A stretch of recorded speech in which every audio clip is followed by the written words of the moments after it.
Students, आज class में हम लोग पढ़ेंगे chemical properties of metals and non metals. तो सबसे पहले हम लोग सीखेंगे chemical properties of metals. Last lecture में हमने फिजिकल प्रॉपर्टी ऑफ मेटल्स और नॉन मेटल्स का डिस्कशन किया था। आज हम पढ़ने वाले हैं chemical properties of metals and non metals. Chemical properties of metals.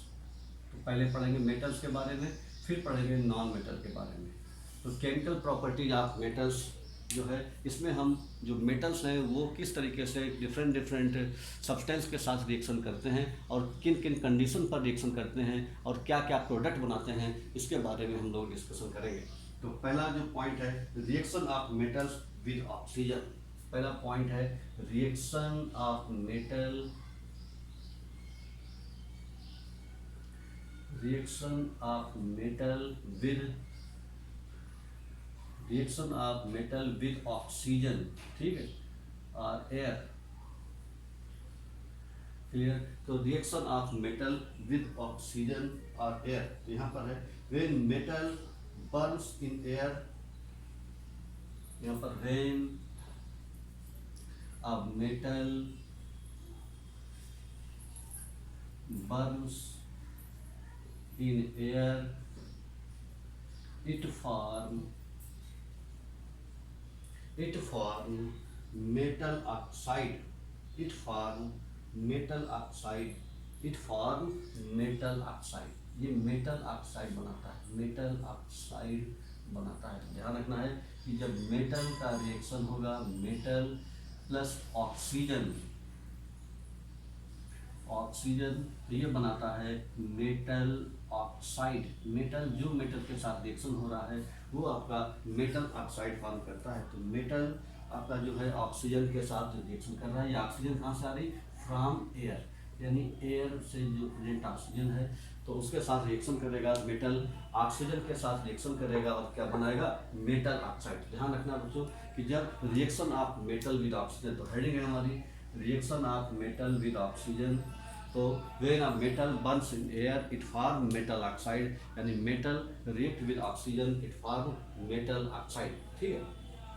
और ये जो आपका जैसे एग्जाम्पल के लिए आपका सोडियम नाम की मेटल है, ये आपका रिएक्शन करेगी ऑक्सीजन के साथ और आपका बनाएगा सोडियम ऑक्साइड। जो कंपाउंड बनेगा उसका नाम है सोडियम ऑक्साइड।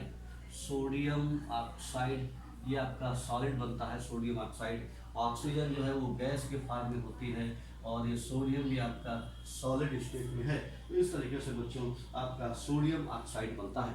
रिएक्शन को बैलेंस करना है, तो रिएक्शन को बैलेंस करने के लिए यहाँ पर 2 एटम है ऑक्सीजन के, यहाँ पर 2 लगा दिया तो यहाँ पर 2 हो गए। सोडियम के 4 एटम हो गए तो यहाँ पर 4 लगा दिया। तो इस तरीके से आपका ये रिएक्शन हुआ, यानी रिएक्शन विद मेटल का विद ऑक्सीजन, ऑक्सीजन के साथ जब मेटल रिएक्शन करती है तो आपका जो मेटल ऑक्साइड बनता है बच्चों। तो ध्यान रखना है, ये आपको याद रखना है कि metal plus oxygen gives metal oxide. तो डिफरेंट मेटल का हम रिएक्शन कराएंगे और देखेंगे कौन कौन से ऑक्साइड बन रहे हैं। तो जो पहला पॉइंट हमने देखा कि जो मेटल है वो ऑक्सीजन के साथ रिएक्शन कर रहा है, मेटल ऑक्साइड फॉर्म कर रहा है। और दिस मेटल ऑक्साइड, जो मेटल ऑक्साइड बन रहा है, यानी दिस मेटल ऑक्साइड यहाँ पर जो कौन सा मेटल ऑक्साइड बना है? सोडियम ऑक्साइड बना है। Sodium oxide is basic in nature. ऐसा होता है ये बेसिक इन नेचर, यानी जनरली जो मेटल के ऑक्साइड होते हैं जनरली बेसिक नेचर के होते हैं और जो नॉन मेटल के ऑक्साइड होते हैं वो जनरली एसिडिक नेचर के होते हैं। तो यहाँ पर चूँकि मेटल का रिएक्शन हो रहा है आपका ऑक्सीजन के साथ और मेटल ऑक्साइड बन रहा है, तो जो मेटल ऑक्साइड वो कैसा है? Basic in nature, basic nature का है। ठीक है। अगर बेसिक नेचर का है तो क्या करेगा? लिटमस पेपर के प्रति इसका बिहेवियर कैसा होगा? It turns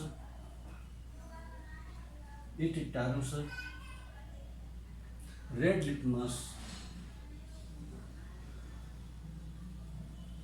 litmus into blue. मतलब जो रेड लिटमस पेपर है उसको ब्लू कलर में कन्वर्ट कर देगा। ये आपका सोडियम ऑक्साइड, क्योंकि ये बेसिक नेचर का है। तो जो बेस होते हैं वो रेड लिटमस को ब्लू में कन्वर्ट कर देते हैं और एसिड वो होते हैं जो आपका ब्लू को रेड कर देते हैं। तो ध्यान में रखना है कि सोडियम ऑक्साइड ये बेसिक नेचर का है, जो कि आपका बेसिक नेचर होने की वजह से रेड लिटमस को ब्लू कर दे रहा है। ठीक है, उसके बाद दीज मेटल ऑक्साइड, जो ये मेटल ऑक्साइड हैं, these metal oxide react with water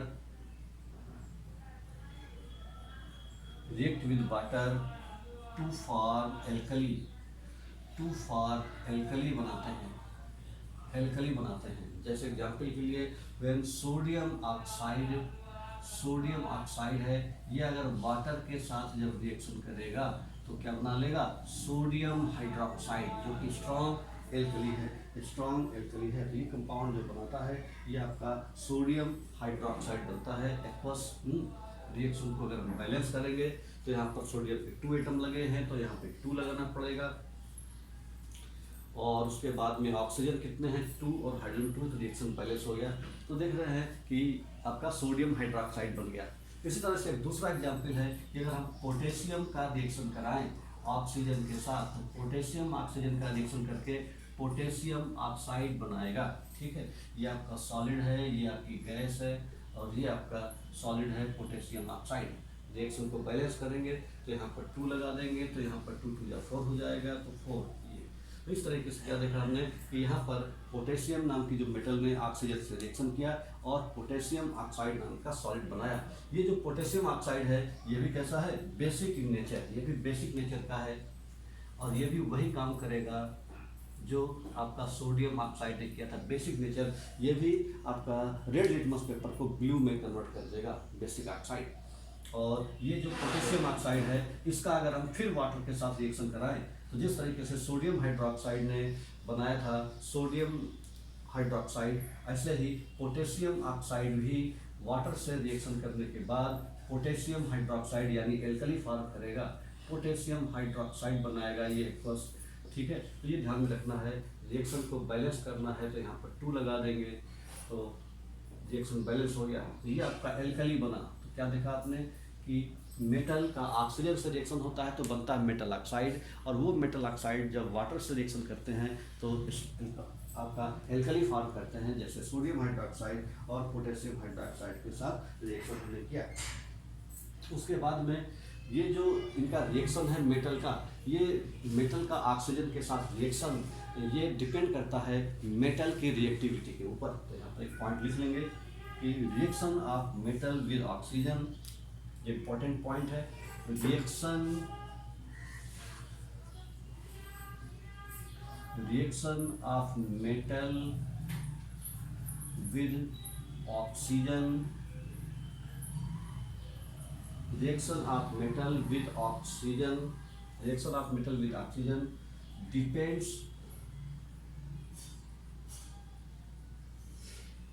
upon the reactivity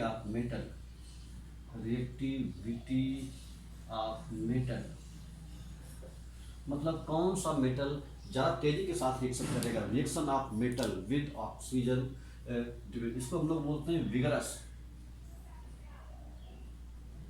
vigorous का मतलब उसकी जो मेटल की जो ऑक्सीजन के साथ रिएक्शन करने की जो कैपेसिटी है, या धीमे रिएक्शन करेगा या फास्ट रिएक्शन करेगा, वो डिपेंड करता है रिएक्टिविटी ऑफ मेटल पर। ठीक है, कुछ मेटल्स जो है some metals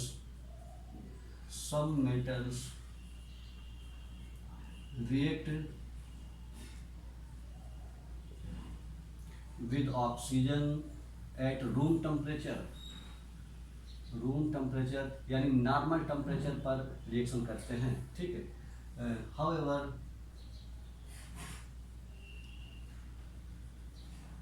some metals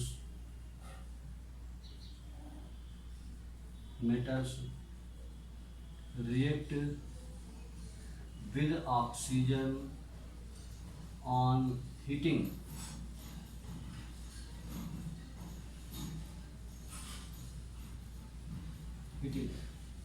कुछ आपके मेटल है उनको ऑक्सीजन साथ तभी रिएक्शन करते हैं जब उनको हम हीट करें, यानी वो रूम टेम्परेचर पर रिएक्शन नहीं करते। ठीक है, एंड while some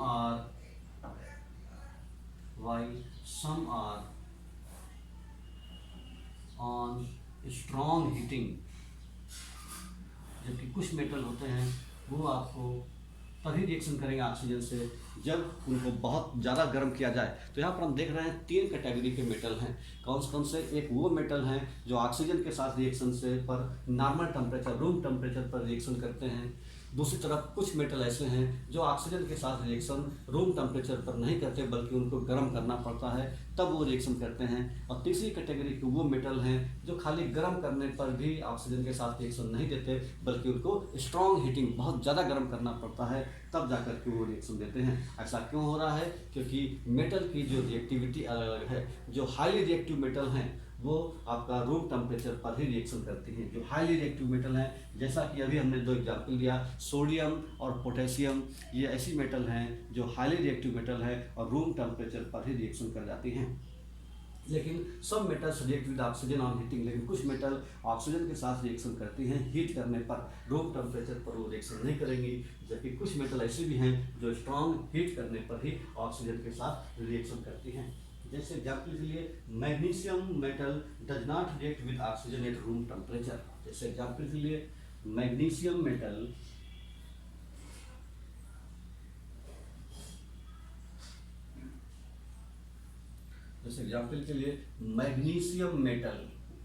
जो मैग्नीशियम मेटल है, magnesium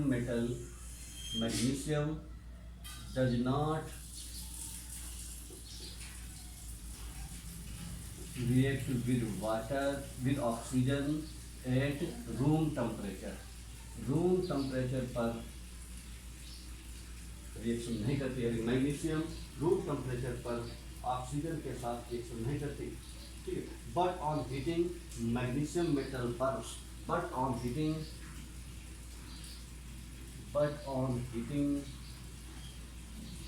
magnesium metal burns, but on heating magnesium atom burns in air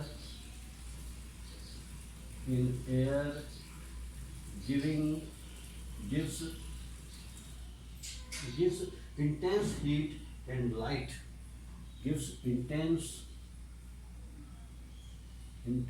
heat and light to form basic oxide, यानी मैग्नीशियम का अगर रिएक्शन कराया जाए तो मैग्नीशियम का जो ऑक्सीजन के साथ रिएक्शन होता है उसको हमको हीट करना पड़ता है। यानी जब हीट करेंगे तब ये जो कंपाउंड बनेगा वो क्या बन जाएगा? Magnesium oxide. यहाँ पर बैलेंस करने के लिए 2 लगा देंगे तो यहाँ पर भी 2। यहाँ पर देख रहे हैं कि जो मैग्नीशियम का रिएक्शन वो रूम टेम्परेचर पर नहीं हो पा रहा है। जब उसको गर्म करते हैं तब मैग्नीशियम का ऑक्साइड बनता है। और जो ये मैग्नीशियम का ऑक्साइड है वो बेसिक नेचर का होता है, और बेसिक नेचर का है तो क्या करेगा? लिटमस पेपर का जो रेड कलर है उसको ब्लू कर देगा। यहाँ पर मैग्नीशियम ऑक्साइड का रिएक्शन रूम टेम्परेचर पर नहीं हो रहा है, जबकि सोडियम ऑक्साइड और पोटेशियम ऑक्साइड का रिएक्शन रूम टेम्परेचर पर हो रहा था। इस बात का मतलब ये है कि magnesium is less reactive then sodium and potassium, यानी मैग्नीशियम सोडियम और पोटेशियम के कंपेरिजन में कम रिएक्टिव है, तभी उसको हीट करना पड़ रहा है। और हीट करने के बाद वो मैग्नीशियम ऑक्साइड बना रहा है। और ये मैग्नीशियम ऑक्साइड का अगर हम रिएक्शन कराएंगे, मैग्नीशियम ऑक्साइड का रिएक्शन अगर हम वाटर से कराएंगे तो ये बनेगा आपका मैग्नीशियम हाइड्रोक्साइड। ये मैग्नीशियम हाइड्रोक्साइड बनेगा जो कि माइल्ड बेस है। ये हमने देखा था पीछे एसिड एंड बेस चैप्टर में, तो माइल्ड बेस है ये, और इसको बोलते हैं हम लोग मैग्नीशियम ऑक्साइड हाइड्रोक्साइड। ये माइल्ड बेस है। मैग्नीशियम ऑक्साइड यहाँ पर सॉलिड के फॉर्म में रहता है, जबकि ये यहाँ पर वाटर लिक्विड के फॉर्म में रहता है। और जो मैग्नीशियम हाइड्रोक्साइड है वो आपका एक्वस सॉल्यूशन रहता है, यानी पानी में मिला हुआ। तो इस तरीके से आपका मैग्नीशियम हाइड्रोक्साइड कंपाउंड बनता है। तो यहाँ पर हम देखते हैं कि मैग्नीशियम का ऑक्सीजन के साथ रिएक्शन नॉर्मल टेम्परेचर पर नहीं हो पा रहा है, ठीक है। उसके बाद में एल्युमिनियम भी ऐसी ही मेटल है, वो भी आसानी से रिएक्शन नहीं कर रही है, ठीक। उसको भी गर्म करना पड़ रहा है। एल्युमिनियम नाम की जो मेटल है वो भी ऐसा ही कर रही है। Aluminium react with oxygen. Aluminium का रिएक्शन अगर हम ऑक्सीजन से कराते हैं तो ये आपका जो कंपाउंड बनता है वो बनता है आपका एल्युमिनियम ऑक्साइड, यानी यहाँ पर भी इसको हमको हीट करना पड़ेगा और हीट करने पर बनता है एल्युमिनियम ऑक्साइड। जब इसको बैलेंस करेंगे तो यहाँ पर बैलेंस करने के लिए 2 लगा देंगे, 2 3 या 6, 3 लगा देंगे, यहाँ पर हो जाएगा 4। तो इस तरीके से आपका एल्युमिनियम का रिएक्शन होगा यहाँ पर और बनेगा आपका एल्युमिनियम ऑक्साइड। अब यहाँ पर जो एल्युमिनियम ऑक्साइड होगा, अब ये कैसा होगा, जैसे अभी तक हमने देखा कि बेसिक था, सोडियम का ऑक्साइड भी बेसिक था, और आपका मैग्नीशियम का ऑक्साइड भी बेसिक था, पोटेशियम का ऑक्साइड भी बेसिक बन रहा था। लेकिन जो एल्युमिनियम का जो ऑक्साइड है ये आपका basic as well as acidic दोनों होता है। तो यहाँ पर हम लिखेंगे कि ये जो आपका बन रहा है एल्युमिनियम ऑक्साइड, इसका नेचर कैसा है, ये है basic as well as acidic. ये दोनों तरीके का ऑक्साइड है, यानी जो एल्युमिनियम ऑक्साइड है वो आपका बेसिक भी है और एसिडिक भी है। तो ऐसे ऑक्साइड जो बेसिक और एसिडिक दोनों बिहेवियर शो करते हैं उनको बोलते हैं हम लोग एम्फोटेरिक ऑक्साइड। तो यहाँ पर ध्यान रखिए, what are amphoteric oxide, amphoteric oxide यहाँ पर लिखेंगे the metal oxide, the metal oxide which shows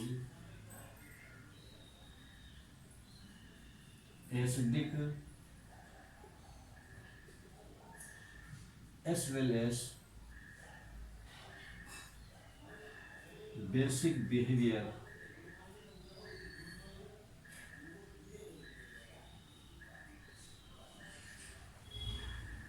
the metal oxide which shows acidic as well as basic, acidic भी और बेसिक भी। The metal oxide which shows acidic as well as basic behaviour are known as amphoteric oxide, amphoteric oxide. Amphoteric oxide है, amphoteric oxide, amphoteric oxide. तो जो aluminium है वो amphoteric oxide है, ठीक। तो एल्युमिनियम का जो ऑक्साइड बनता है वो बेसिक भी नेचर शो करता है और एसिडिक नेचर भी शो करता है। इसी तरह से जो zinc oxide, another oxide zinc oxide, ये भी आपका एम्फोटेरिक ऑक्साइड है। तो जिंक ऑक्साइड भी आपका एसिडिक बिहेवियर और बेसिक बिहेवियर शो करता है। यहाँ पर हम लिख सकते हैं एग्जाम्पल के लिए, जिंक ऑक्साइड है, एल्युमिनियम ऑक्साइड है, ये दोनों ही कैसे हैं, एम्फोटेरिक बिहेवियर शो करते हैं। इसका मतलब ये एसिडिक और बेसिक दोनों तरह बिहेवियर करते हैं, ठीक है। इसको जानने के लिए एसिडिक बिहेवियर कर रहा है या बेसिक बिहेवियर कर रहा है, तो इसको हम रिएक्शन कराते हैं एसिड या बेस के साथ। अगर मान लीजिए कि एल्युमिनियम ऑक्साइड हम ले लेते हैं, पहले एल्युमिनियम ऑक्साइड Al2O3, अगर इसका रिएक्शन हाइड्रोक्लोरिक एसिड यानी एसिड से हो जाता है तो इसका मतलब यहाँ पर वो बेसिक ऑक्साइड जैसा काम करेगा, बेसिक ऑक्साइड जैसा काम करेगा, क्योंकि तभी वो एसिड के साथ रिएक्शन कर पा रहा है। तो अगर हम एल्युमिनियम ऑक्साइड का रिएक्शन कराते हैं, एल्युमिनियम ऑक्साइड का जब एल्युमिनियम ऑक्साइड का रिएक्शन एसिड के साथ कराते हैं तब कंपाउंड बनता है आपका एल्युमिनियम क्लोराइड। एल्युमिनियम क्लोराइड नाम का कंपाउंड बनता है और साथ में ही आपका वाटर फॉर्म होता है। तो एल्युमिनियम क्लोराइड बनता है और वाटर बनता है। रिएक्शन को बैलेंस करना है यहाँ पर, तो रिएक्शन को बैलेंस करने के लिए यहाँ पर हम 2 लगा हुआ है, यहाँ पर 2 लगा देंगे तो ये हो जाएगा A बराबर हो जाएगा आपका, क्लोरीन के एटम हो जाएंगे 6, तो यहाँ पर 6 लगा देंगे, 6 HCl। उसके बाद में हाइड्रोजन के एटम हो गए 6, तो यहाँ पर हम लगा देंगे 3, तो 3 लगा देंगे तो हाइड्रोजन बैलेंस हो गया। तो हाइड्रोजन के एटम है 6, क्लोरीन कितना है 6, 2 3 6, एल्युमिनियम 2 है, ऑक्सीजन 3 है, 3 1 3। तो इस तरह से रिएक्शन आपका बैलेंस हो गया। तो यहाँ से ये पता चल रहा है कि एल्युमिनियम ऑक्साइड बेसिक नेचर का है। क्योंकि एल्युमिनियम ऑक्साइड खाली बेसिक ही नहीं होता, एसिडिक भी होता है, तो इसका मतलब इसका रिएक्शन एसिड के साथ हुआ है तो बेस के साथ भी होना चाहिए। तो हम यहाँ पर अगला जो रिएक्शन करा रहे हैं, एल्युमिनियम ऑक्साइड का रिएक्शन बेस के साथ भी होता है। तो बेस के साथ अगर होता है तो इसका मतलब यहाँ पर aluminium oxide acidic behaviour show कर रहा है, एसिडिक ऑक्साइड है ये, तभी ये आपका बेस के साथ रिएक्शन कर रहा है। तो जब एल्युमिनियम ऑक्साइड का रिएक्शन जब बेस के साथ कराते हैं तब बनता है आपका सोडियम एल्यूमिनेट, NaAlO2 नाम का कंपाउंड बनता है, NaAlO2 और प्लस साथ में बनता है वाटर। तो इस तरीके से यहाँ पर हम इस रिएक्शन को बैलेंस कर सकते हैं। यहाँ पर सोडियम हाइड्रोक्साइड, यहाँ पर हम 2 ले लेंगे, तो यहाँ पर भी 2 लेना पड़ेगा। तो सोडियम हाइड्रोक्साइड हमने लिया, सोडियम के एटम 2 हो गए, एल्युमिनियम के भी 2 एटम हैं, एल्युमिनियम को बैलेंस करने के लिए हमने 2 लगाया था, एल्युमिनियम भी 2 हो गए, सोडियम भी 2 हो गए। अब उसके बाद में ऑक्सीजन कितने हैं, 3 2 5, यहाँ पर 2 2 या 4 1 5, हाइड्रोजन 2 है, हाइड्रोजन 2 है, यानी रिएक्शन हमारा बैलेंस हो गया। तो ये 2 रिएक्शन से ये पता चलता है कि जो एल्युमिनियम ऑक्साइड है वो आपका एम्फोटिक ऑक्साइड है, क्योंकि ये एम्फोटिक ऑक्साइड है, यही वजह से वो एसिड के साथ भी रिएक्शन कर रहा है और बेस के साथ भी रिएक्शन कर रहा है और दोनों बार अलग अलग कंपाउंड बना रहा है। इस कंपाउंड का नाम है एल्युमिनियम क्लोराइड, इस कंपाउंड का नाम है सोडियम एल्यूमिनेट, इस कंपाउंड का नाम रखो सोडियम एल्यूमिनेट, सोडियम एल्यूमिनेट नाम का कंपाउंड बन रहा है। तो इस तरीके से ये पता चलता है कि aluminium oxide acidic as well as basic behaviour दोनों शो कर रहा है। ठीक उसी प्रकार से जैसे एल्युमिनियम बिहेव करता है, ऐसे जिंक का जो ऑक्साइड है ये भी एम्फोट्रिक होता है। तो अगर ये एम्फोट्रिक है इसका मतलब इसका रिएक्शन भी आपका एसिड के साथ और बेस के साथ दोनों के साथ होना चाहिए। तो जब इसका रिएक्शन एसिड के साथ होता है तब बनता है आपका जिंक क्लोराइड, ZnCl2 बन जाएगा और प्लस वाटर फॉर्म हो जाएगा। रिएक्शन को बैलेंस करना है तो यहाँ पर Cl के 2 एटम है तो यहाँ पर 2 लगाना पड़ेगा, यहाँ पर 2 लगाना पड़ेगा, तो H के 2 एटम हैं और Cl के 2, वो अकेला, यानी आपका रिएक्शन बैलेंस हो गया। तो इस तरीके से जिंक ऑक्साइड का रिएक्शन जब हाइड्रोक्लोरिक एसिड के साथ होता है तो बनता है जिंक क्लोराइड और वाटर। तो जिंक क्लोराइड आपका बना जो सॉल्ट है वाटर बनाता है। तो इस तरीके से आप क्या देख रहे हैं कि जिंक ऑक्साइड यहाँ पर बेस की तरह यानी बेसिक नेचर शो करता है, यानी यहाँ पर ये बेसिक नेचर शो कर रहा है, बेसिक है। और अगर हम किसी जिंक ऑक्साइड का रिएक्शन एसिड के बजाय अगर हम बेस के साथ कराएं तो जब बेस के साथ जब कराएंगे तब क्या बनेगा, जब इसका रिएक्शन बेस के साथ कराएंगे जिंक ऑक्साइड का रिएक्शन, जिंक ऑक्साइड का रिएक्शन बेस यानी सोडियम हाइड्रोक्साइड के साथ कराएंगे तब वो वहाँ पर वो एसिडिक नेचर शो करेगा। तो यहाँ पर जब इसके साथ रिएक्शन कराएंगे तो जो कंपाउंड बनेगा उसका नाम है सोडियम जिंकेट, Na2ZnO2, यहाँ पर बनेगा Na2ZnO2 और प्लस वाटर। इस कंपाउंड का नाम है सोडियम जिंकेट। तो सोडियम जिंकेट, जिंकेट नाम का कंपाउंड बनेगा ये सोडियम जिंकेट और वाटर। तो इस तरीके से यहाँ पर ये रिएक्शन हुआ। रिएक्शन को बैलेंस करना है तो सोडियम के 2 एटम है, यहाँ पर 2 लगा दिया तो सोडियम हो गया 2, Zn 1 है, ऑक्सीजन कितने हैं 2 1 3, यहाँ पर 2 1 3, H के 2 एटम है, बैलेंस हो गया रिएक्शन। तो सोडियम जिंकेट बनता है। तो इस बात से ये पता चलता है कि जो जिंक ऑक्साइड है वो एम्फोटिक नेचर का है। इस तरह से हम क्या देख रहे हैं कि जो जिंक ऑक्साइड है और जो एल्युमिनियम ऑक्साइड है ये हमको इनको जिंक ऑक्साइड एल्युमिनियम ऑक्साइड ये सोडियम ऑक्साइड और पोटेशियम ऑक्साइड से कम रिएक्टिव हैं। और दूसरी बात ये है कि इनको हमको गर्म करना पड़ता है तब ये रिएक्शन देते हैं। और ये जो ऑक्साइड बनते हैं वो बेसिक नेचर के खाली नहीं होते बल्कि बेसिक के साथ साथ एसिडिक नेचर के भी होते हैं, इसलिए इन ऑक्साइड को एम्फोट्रिक ऑक्साइड कहा जाता है। तो बच्चों ध्यान रखना है, एम्फोट्रिक ऑक्साइड का मतलब है ऐसे ऑक्साइड जो एसिडिक और बेसिक बिहेवियर दोनों ही शो करते हैं, ऐसे ऑक्साइड को हम एम्फोटिक ऑक्साइड के नाम से जानते हैं। तो ध्यान रखना, ये सब एम्फोटिक ऑक्साइड बहुत इंपॉर्टेंट है, पूछा जाता है एग्जाम में और पूछा जाएगा कि प्रूव करिए कि जिंक ऑक्साइड एम्फोटिक ऑक्साइड है। तो आपको जब प्रूव करने के लिए कहा जाए तो हम क्या करेंगे, जिंक ऑक्साइड का रिएक्शन एक बार कराएंगे एसिड के साथ और एक बार कराएंगे बेस के साथ। इसको कराने से ये प्रूव हो जाता है कि जिंक ऑक्साइड या एल्युमिनियम ऑक्साइड एम्फोटिक नेचर का है। ठीक बच्चों, वैसे ही iron metal does not burn in air. Iron metal जो आयरन है, iron metal does not react with oxygen, does not react with oxygen even on strong heating.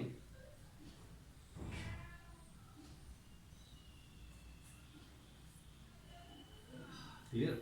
तो iron metal does not relieve oxygen on heating, यानी heat करने पर खाली नहीं काम हो पा रहा है, बल्कि हमको बहुत ज़्यादा हीट करना पड़ता है। ठीक है, तो आयरन का अगर हमको रिएक्शन कराना है ऑक्सीजन के साथ तो हमारा क्या होना पड़ेगा, स्ट्रॉन्ग हीटिंग, यानी बहुत ज़्यादा हीट कराना पड़ेगा काफ़ी देर तक के लिए, तब आपका ये रिएक्शन होगा। आयरन का ऑक्सीजन के साथ जब रिएक्शन होगा तो जो कंपाउंड बनेगा उसका नाम है Fe3O4।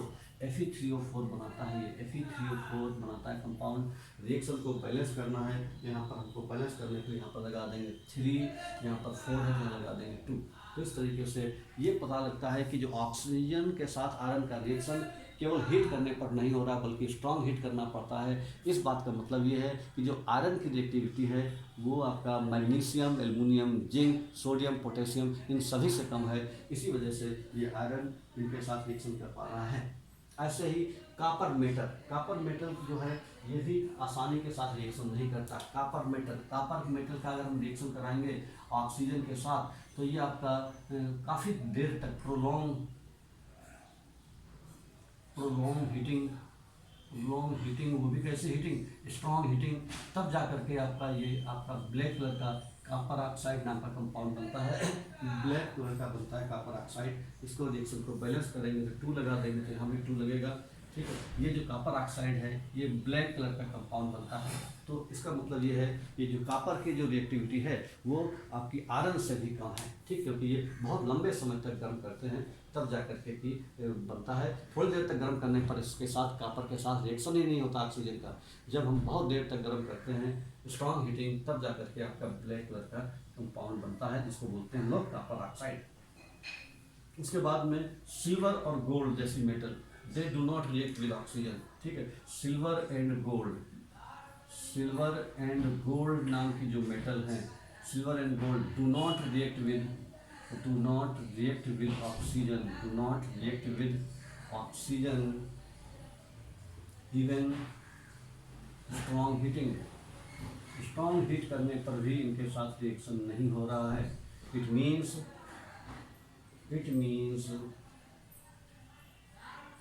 they are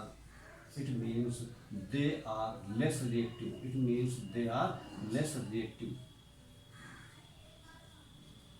इसका मतलब यह है कि वो बहुत कम रिएक्टिव हैं, यानी ये जो सिल्वर और गोल्ड जैसे जो मेटल हैं इनकी रिएक्टिविटी बहुत ही कम है, क्योंकि ये आपका स्ट्रॉन्ग हीट करने के बाद भी ये इनका रिएक्शन नहीं हो पा रहा है ऑक्सीजन के साथ। तो हमने ये प्रॉपर्टी पढ़ी, आपका पहला पॉइंट कि reaction of metal with oxygen.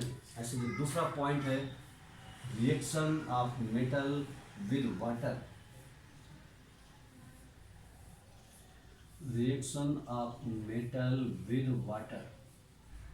Water के साथ रिएक्शन होगा तब क्या बनेगा। अब हम डिफरेंट मेटल का रिएक्शन वाटर के साथ कराएंगे और देखेंगे क्या क्या कंपाउंड बन रहा है। तो metal react with water to form metal hydroxide. यहाँ पर एक रूल है कि metal react with water to form metal hydroxide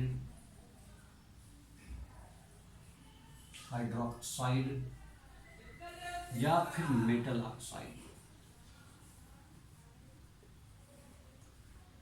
and hydrogen gas. तो इस तरीके से जब मेटल का रिएक्शन होता है वाटर के साथ तो मेटल हाइड्रोक्साइड बनता है या फिर मेटल ऑक्साइड बनेगा और हाइड्रोजन गैस बनेगी। तो मेटल का वाटर के साथ रिएक्शन हो रहा है तो ये कंपाउंड बनेगा। जैसे एग्जाम्पल के लिए पोटेशियम मेटल है, तो पोटेशियम का रिएक्शन अगर हम वाटर के साथ कराएं तो पोटेशियम का जब वाटर के साथ जब रिएक्शन होगा तब कंपाउंड क्या बनेगा, आपका बन जाएगा पोटेशियम हाइड्रोक्साइड और हाइड्रोजन बनेगा। रिएक्शन को बैलेंस करना है तो बैलेंस करने के लिए बच्चों क्या करना पड़ेगा, यहाँ पर पोटेशियम को बैलेंस करने के लिए यहाँ पर ऑक्सीजन के कितने एटम हैं 1, यहाँ पर H के एटम है 2 1 3, तो यहाँ 2 लगा देंगे तो हाइड्रोजन हो जाएंगे 4, तो यहाँ भी 2 लगाना पड़ेगा, यहाँ भी 2 लगाना पड़ेगा। तो इस तरीके से potassium react with water it form आपका बनाएगा कंपाउंड, ये कंपाउंड आपका बनेगा पोटेशियम हाइड्रोक्साइड। और यहाँ पर जो रिएक्शन हो रहा है ये वाटर यानी कोल्ड वाटर के साथ रिएक्शन हो रहा है, कोल्ड वाटर। यानी ऐसे ही सोडियम का रिएक्शन भी कोल्ड वाटर के साथ होगा तो भी आपका ये आसानी के साथ बन जाएगा आपका पोटेशियम हाइड्रोक्साइड, यानी सॉरी सोडियम हाइड्रोक्साइड। तो सोडियम का जब रिएक्शन कराएंगे वाटर के साथ, कोल्ड वाटर के साथ, तो ये आपका रिएक्शन कर जाएगा और बना लेगा सोडियम हाइड्रोक्साइड बनाएगा और हाइड्रोजन बनाएगा ये, ठीक है। रिएक्शन को बैलेंस करने के लिए यहाँ पर 2 लगा देंगे तो यहाँ पर भी 2 लगाना पड़ेगा, फिर यहाँ पर भी हाइड्रोजन कितने 2 to 4, यहाँ भी 2 लगाना पड़ेगा। इस तरीके से कोल्ड वाटर के साथ जब रिएक्शन हो रहा है सोडियम नाम के मेटल का पानी के साथ, तब आपका सोडियम हाइड्रोक्साइड और हाइड्रोजन बन रहा है। सोडियम और पोटेशियम बहुत ज़्यादा रिएक्टिव मेटल हैं क्योंकि ये कोल्ड वाटर के साथ ही रिएक्शन कर दे रही हैं, ठीक है। इस वजह से सोडियम और पोटेशियम बहुत ही ज़्यादा रिएक्टिव मेटल होती हैं और इनका पानी के साथ रिएक्शन होने पर हाइड्रोजन गैस इवाल्व होती है, ठीक है। और ये रिएक्शन में साथ ही साथ हीट भी इवाल्व होती है, हीट भी इवाल्व होती है। ये रिएक्शन आपका कैसा है, एक्सोथर्मिक है, हीट इवाल्व होती है। और ये जो हीट इवाल्व होती है इससे जो हाइड्रोजन निकल रही है, ये इस हीट के साथ हाइड्रोजन का इग्निशन टेम्परेचर बहुत ही कम होता है, बहुत जल्दी आग पकड़ लेती है। तो जैसे ही हम सोडियम या पोटेशियम को पानी में डालते हैं, it catches fire and starts burning. यानी सोडियम का एक पीस लें, उसको पानी में डालेंगे तो देखेंगे आग लग जाती है। तो आग लगने के पीछे रीजन क्या है कि हाइड्रोजन गैस निकलती है और हीट निकलती है। हाइड्रोजन गैस का इग्निशन टेम्परेचर बहुत कम होता है। इग्निशन टेम्परेचर का मतलब वो टेम्परेचर जिस पर कोई भी फ्यूल फायर कैच कर लेता है, उस टेम्परेचर को हम लोग इग्निशन टेम्परेचर के नाम से जानते हैं, ठीक है। हर फ्यूल का अपना अलग अलग इग्निशन टेम्परेचर होता है। जैसे लकड़ी है, लकड़ी का इग्निशन टेम्परेचर हाई होता है, लकड़ी जल्दी आसानी से नहीं जलती। लेकिन जो एलपीजी है, आपने देखा होगा बच्चों घरों में, उसका इग्निशन टेम्परेचर बहुत ही कम होता है। सिर्फ लाइटर के स्पार्किंग से ही एलपीजी गैस जल जाती है, क्यों, उसका इग्निशन टेम्परेचर काफ़ी कम है। उसी तरह से जो हाइड्रोजन है उसका इग्निशन टेम्परेचर और भी कम है, यानी आपकी जो हीट इवाल्व होती है उसी से आग पकड़ लेती है। यानी जैसे ही सोडियम या पोटेशियम को हम डालते हैं और ये तुरंत आग पकड़ लेती है। तो बच्चों सोडियम और पोटेशियम है ये बहुत ही ज़्यादा रिएक्टिव मेटल है, यानी sodium and potassium are highly reactive element. आप ध्यान रखेंगे सोडियम एंड पोटेशियम, जो सोडियम एंड पोटेशियम है these are highly reactive, are highly reactive element है। ये हाईली रिएक्टिव एलिमेंट,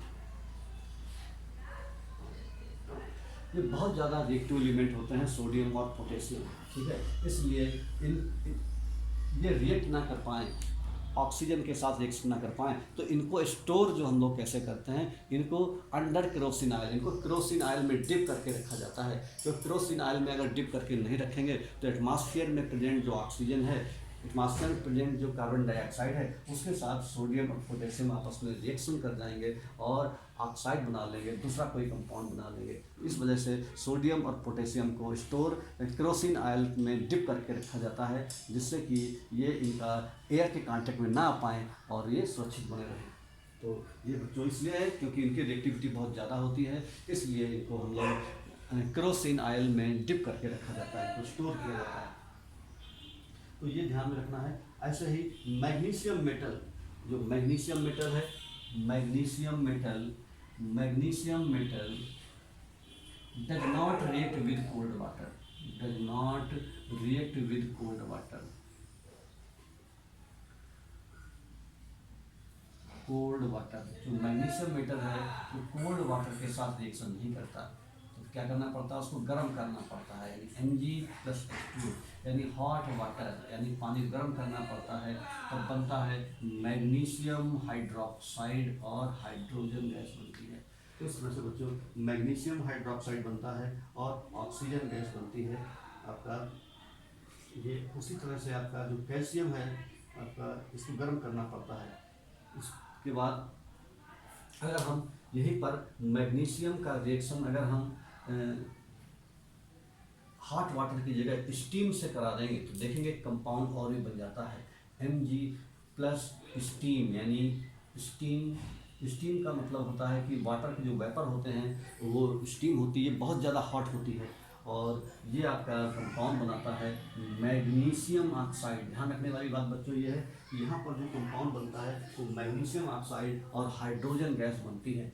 तो हमने शुरू में जब लिखा भी था कि जब metal react with water it form metal hydroxide और मेटल ऑक्साइड। तो ध्यान रखने वाली बात यह है कि जब मेटल का रिएक्शन वाटर के साथ होता है, चाहे कोल्ड वाटर हो चाहे हॉट वाटर हो, तो मैग्नीशियम हाइड्रोक्साइड बनता है, और जब मेटल का रिएक्शन स्टीम के साथ होता है तब मैग्नीशियम ऑक्साइड होता है। तो यहाँ पर 2 रिएक्शन लिखे हैं, magnesium plus hot water it gives magnesium hydroxide and hydrogen gas. लेकिन इसी मैग्नीशियम का रिएक्शन जब स्टीम के साथ हो रहा है तो प्रोडक्ट बदल गया और मैग्नीशियम हाइड्रोक्साइड की जगह मैग्नीशियम ऑक्साइड फॉर्म हो गया। तो इस तरीके से जब मेटल स्टील के साथ रिएक्शन करते हैं तो आपका बनता है मेटल ऑक्साइड, और जब रिएक्शन करते हैं कोल्ड वाटर या हॉट वाटर के साथ तब बनता है मेटल हाइड्रोक्साइड। ठीक है, उसी प्रकार से एल्युमिनियम का जो रिएक्शन होता है, एल्युमिनियम, ठीक है, तो एल्युमिनियम जो है रिएक्ट विद स्टीम, ये एल्युमिनियम का रिएक्शन आपका होता ही नहीं है आपका हॉट वाटर के साथ, यानी एल्युमिनियम स्टीम के साथ रिएक्शन करेगी। यानी एल्युमिनियम का रिएक्शन ना तो कोल्ड वाटर से हो रहा है ना हॉट वाटर से हो रहा है। इस बात का मतलब है कि जो एल्युमिनियम है वो आपका सोडियम, पोटेशियम, कैल्शियम और मैग्नीशियम इन सबसे कम रिएक्टिव है। यही वजह है कि इसका रिएक्शन कोल्ड वाटर से या हॉट वाटर से नहीं हो रहा है, बल्कि स्टीम के साथ रिएक्शन कराना पड़ रहा है। स्टीम के साथ रिएक्शन हो रहा है, और यहाँ पर जो कंपाउंड बनेगा वो क्या बनेगा, स्टीम के साथ रिएक्शन हो रहा है तो क्या बनेगा, एल्युमिनियम ऑक्साइड बनेगा, हाइड्रोक्साइड नहीं बनेगा, और क्या बनेगा साथ में, हाइड्रोजन गैस बनेगी। ठीक है, क्योंकि यहाँ पर स्टीम के साथ रिएक्शन होता है तो यही बनता है। रिएक्शन को बैलेंस करना है तो बैलेंस करने के लिए हमने यहाँ पर 2 लगा दिया तो 2 3 जा 6 हो गया, यहाँ पर 4 लगा दिया। ओके, अब उसके बाद में वो कितने हो गए, 2 3 जा 6, तो और ओ हो गए 6, और H कितने हैं, इधर भी 2 है इधर भी 2 है, तो O भी बैलेंस करना है। तो O को बैलेंस करने के लिए यहाँ पर हमने 6 लगा दिया, ये हो जाएगा आपका 6H2।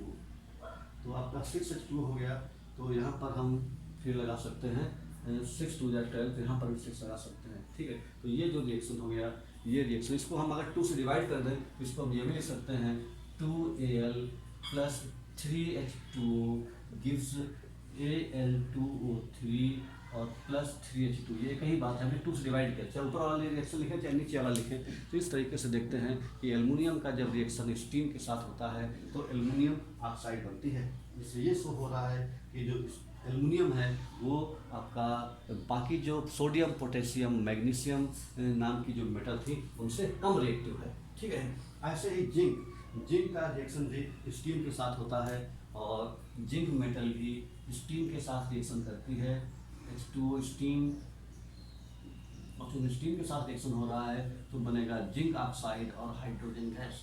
ऐसे ही आयरन, ये भी जो है आपका स्टीम के साथ रिएक्शन करती है, और स्टीम के साथ जब रिएक्शन होता है आयरन का तो जो कंपाउंड बनता है वो बनता है बच्चों आयरन ऑक्साइड और प्लस हाइड्रोजन गैस, Fe3O4 बनता है और प्लस हाइड्रोजन गैस बनता है। ठीक है बच्चों, तो इन रिएक्शन को आप बैलेंस करिएगा। रिएक्शन को बैलेंस करना आपको पता है, अब हम रिएक्शन को बैलेंस नहीं करेंगे, ये रिएक्शन आप खुद बैलेंस करके देखेंगे। ठीक है, तो इस तरह से हम क्या देखते हैं कि जो जिंक है और आयरन है और एल्युमिनियम है, इनकी रिएक्टिविटी काफ़ी कम है, और ये जो है यही वजह है कि ये ना तो कोल्ड वाटर से रिएक्शन करते हैं और ना ही हॉट वाटर से रिएक्शन करते हैं, बल्कि स्टीम से रिएक्शन करते हैं।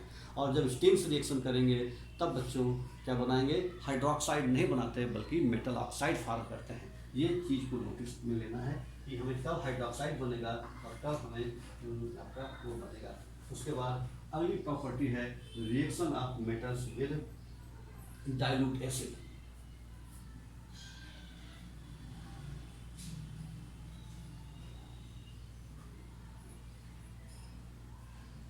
तीसरा पॉइंट है reaction of metals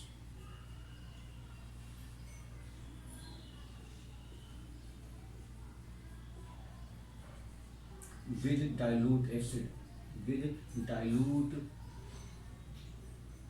dilute acids। Dilute acid और कंसनट्रेट एसिड के बारे में हमने एसिड बेस चैप्टर में पढ़ा था। डाइल्यूट एसिड होता है कि जिसमें पानी की क्वांटिटी ज़्यादा हो, और कंसनट्रेट एसिड वो होता है जिसमें पानी की क्वांटिटी कम हो। तो डाइल्यूट एसिड के साथ रिएक्शन हो रहा है, reaction of metals with dilute acid.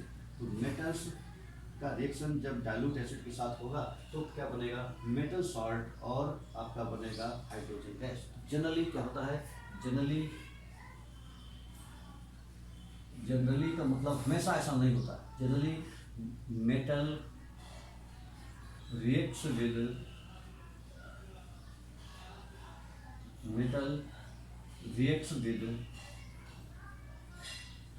dilute acid,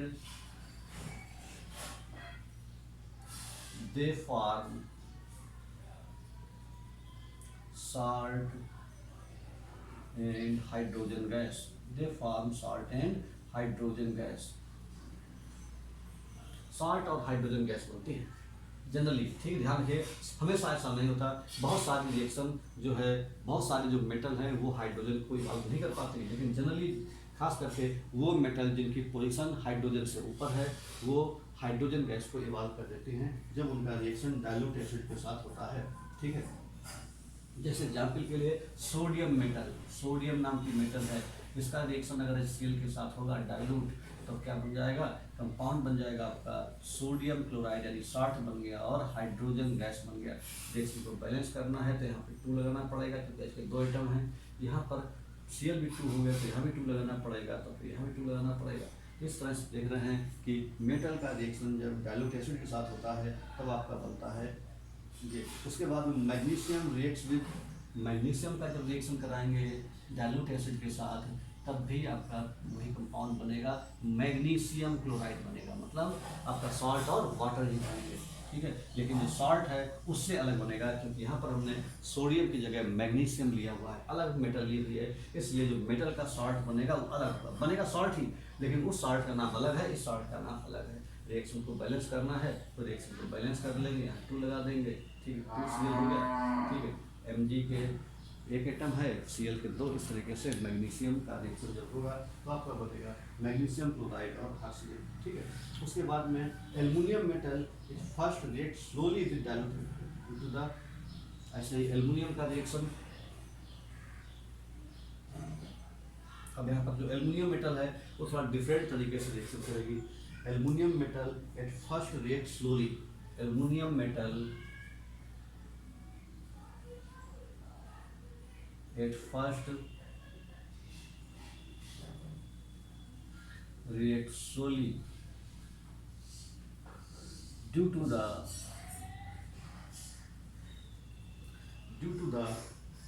formation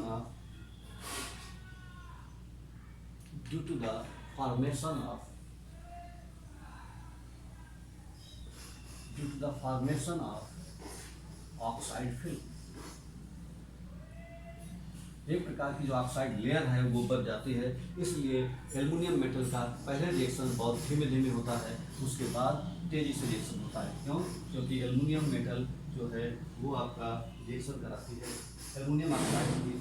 ठीक, but when the thin oxide layer gets dissolved in acid then first aluminium metal is exposed which reacts rapidly with dilute hydrochloric acid. तो यहाँ पर ध्यान रखना है कि जो aluminium का जो रिएक्शन है डाइल्यूट आपका एसिड है HCl के साथ जब रिएक्शन हो रहा है तो जो कंपाउंड बनेगा, यहाँ पर क्या कंपाउंड बनेगा, सॉल्ट बनेगा। सॉल्ट यहाँ पर कौन सा बनेगा, एल्युमिनियम क्लोराइड। एल्युमिनियम की वैलेंसी 3 होती है तो Al3 और हाइड्रोजन बनेगा। तो ये हमारा एल्युमिनियम क्लोराइड नाम का सॉल्ट बना। रिएक्शन को बैलेंस करना है तो रिएक्शन को बैलेंस करने के लिए हम यहाँ पर लगा देंगे 2 एल्युमिनियम और यहाँ पर लगा देंगे 6 HCl, तो यहाँ पर हो जाएगा 3 हो जाएगा, यहाँ पर हो जाएगा 2Al3, ये हो गया। तो इस तरीके से यहाँ पर जो है डाइल्यूट HCl जो है वो रिएक्शन कर रहा है ये, लेकिन यहाँ पर जो हमारा रिएक्शन हो रहा है ये शुरू में बड़ा स्लो हो रहा है, स्लो रिएक्शन हो रहा है, इट इज स्लो रिएक्शन। तो स्लो क्यों हो रहा है? स्लो रिएक्शन होने की क्या वजह है? क्योंकि एक ऑक्साइड फिल्म बन जा रही है एल्युमिनियम मेटल के ऊपर। एल्युमिनियम मेटल के ऊपर एक प्रोटेक्टिव ऑक्साइड लेयर बन जा रही है, जिसकी वजह से रिएक्शन धीमे धीमे हो रहा है। लेकिन थोड़ी देर के बाद जो ऑक्साइड लेयर बनी थी, जो ऑक्साइड फिल्म बनी है, वो डाइल्यूट हाइड्रोक्लोरिक एसिड में डिजॉल्व हो जाएगी, घुल जाएगी, और जैसे ही आपकी वो ऑक्साइड फिल्म हटेगी उसके बाद बहुत तेज़ी के साथ रिएक्शन होने लगेगा मेटल का। ठीक है, हाइड्रोक्लोरिक एसिड के साथ। तो यहाँ पर ये ध्यान रखना है, ये रिएक्शन सोडियम और पोटेशियम में इस मामले में अलग है। सोडियम और पोटेशियम में ऑक्साइड लेयर नहीं बनती थी, जबकि यह सारे प्रकार की ऑक्साइड लेयर बन जा रही है। ऐसे ही जिंक नाम की मेटल जो है, जिंक नाम की मेटल का रिएक्शन जब हाइड्रोक्लोरिक एसिड के साथ होगा तब बनेगा आपका जिंक क्लोराइड और हाइड्रोजन गैस बन जाएगी। यहाँ पर हम देख रहे हैं कि जो जिंक मेटल है वो हाइड्रोक्लोरिक एसिड के साथ एक करके बनाते हैं आपका जिंक क्लोराइड और hydrogen gas.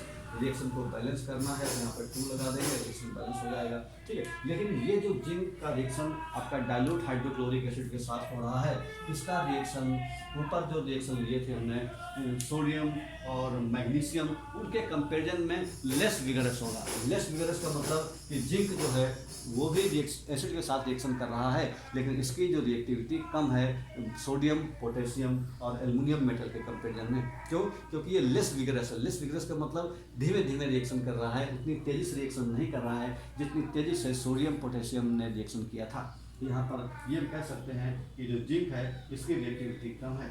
Iron react slowly with cold dilute acid to give iron chloride and hydrogen gas. This show that iron is less reactive than zinc. अगर हम आयरन का रिएक्शन कराते हैं डाइल्यूट एसिड के साथ, तब आपका बनता है आपका आयरन क्लोराइड यानी FeCl2 और प्लस हाइड्रोजन गैस। FeCl2 और हाइड्रोजन गैस बनता है। ये भी काफ़ी स्लो रिएक्शन है, ये भी काफ़ी स्लो रिएक्शन होता है, स्लोली रिएक्शन होता है। इसका मतलब ये है कि आपका ये वाला आयरन मेटल जो है ये जिंक से भी कम रिएक्टिव होता है। उसके बाद में copper does not react with dilute hydrochloric acid at this shows that copper even less reactive then iron. ठीक है, तो इस तरह से हम क्या देखते हैं कि जो कॉपर है, कॉपर का रिएक्शन नहीं होता हाइड्रोक्लोरिक एसिड के साथ। कॉपर का रिएक्शन HCl के साथ आपका आसानी के साथ नहीं होता, ठीक है। यहाँ पर ये हम लिख सकते हैं नो रिएक्शन, यानी जो कॉपर है वो आसानी के साथ रिएक्शन नहीं करता, ठीक है, यानी नहीं रिएक्शन होता इसका डाइल्यूट HCl के साथ रिएक्शन नहीं होता। इसका मतलब copper is less reactive then, it means copper is less reactive then, copper is less reactive than iron, यानी आयरन के कंपेरिजन में कॉपर कम रिएक्टिव है, क्योंकि आयरन का रिएक्शन तो हो जा रहा था लेकिन कॉपर का रिएक्शन नहीं हो पा रहा है। तो इस तरीके से हमने ये देखा कि रिएक्शन आप कर रहे हैं, बहुत सारे एलिमेंट का रिएक्शन हो रहा है कॉपर के साथ, ठीक है, और एल्युमिनियम के साथ अलग अलग रिएक्शन हो रहा है। और ये जो रिएक्शन ये बताते हैं कि जो डिफरेंट मेटल हैं उनकी डिफरेंट रिएक्टिविटी है, ठीक है। कुछ मेटल जहाँ पर हाईली रिएक्टिव हैं, कुछ मेटल वहाँ पर मॉडरेटिव रिएक्टिव हैं, मतलब उनकी रिएक्टिविटी ना तो बहुत ज़्यादा है ना बहुत कम, और कुछ मेटल जो हैं वो लेस रिएक्टिव हैं, जैसे आपका सिल्वर, कॉपर, गोल्ड, ये लेस रिएक्टिव है। हाई रिएक्टिव मेटल कौन से हैं? जैसे आपका सोडियम, पोटेशियम, कैल्शियम, मैग्नीशियम, ये हाईली रिएक्टिव मेटल हैं। और मॉडरेटिव रिएक्टिव मेटल हैं जैसे आपका जिंक है, आयरन है, ये मॉडरेटिव रिएक्टिव मेटल हैं। इस तरह से जो मेटल हैं वो 3 कैटेगरी के होते हैं। एक वो मेटल जिनकी रिएक्टिविटी बहुत ज़्यादा होती है, और एक वो मेटल जिनकी रिएक्टिविटी बहुत कम होती है, और तीसरी कैटेगरी वो मेटल जिनकी रिएक्टिविटी दोनों के बीच में होती है।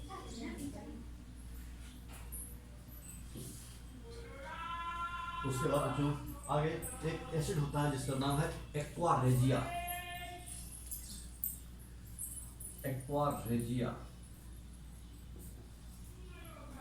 एक्वा रेजिया एक एसिड है। ये जो एक्वा रेजिया क्या होता है? Aqua regia is a freshly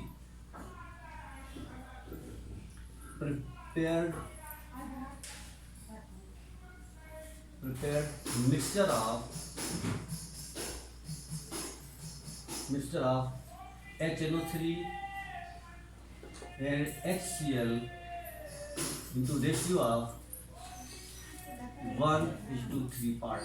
यानी 1 पार्ट नाइट्रिक एसिड और 3 पार्ट हाइड्रोक्लोरिक एसिड लेते हैं, उस जो मिक्सचर है उसको हम लोग बोलते हैं एक्वा रेजिया। तो एक्वा रेजिया एक प्रकार का जो एसिड है वो 2 एसिड का मिक्सचर होता है। कौन से 2 एसिड होते हैं उसमें?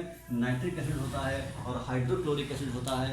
नाइट्रिक एसिड जितना भी रहेगा उसका 3 गुना हाइड्रोक्लोरिक एसिड अगर प्रेजेंट होता है तो उसको बोलते हैं हम लोग एक्वा रेजिया। तो एक्वा रेजिया एक बहुत ही स्ट्रॉन्ग एसिड है जिसमें अधिकतर मेटल डिजॉल्व हो जाते हैं। इवन जो आपका गोल्ड एंड सिल्वर, ये प्लेटिनम, ऐसी मेटल भी डिजॉल्व हो जाती है आपका एक्वा रेजिया में। ठीक है, तो एक्वा रेजिया एक बहुत ही अच्छा एसिड है जिसमें इस प्रकार की मेटल आसानी से डिजॉल्व हो जाती है। Okay students.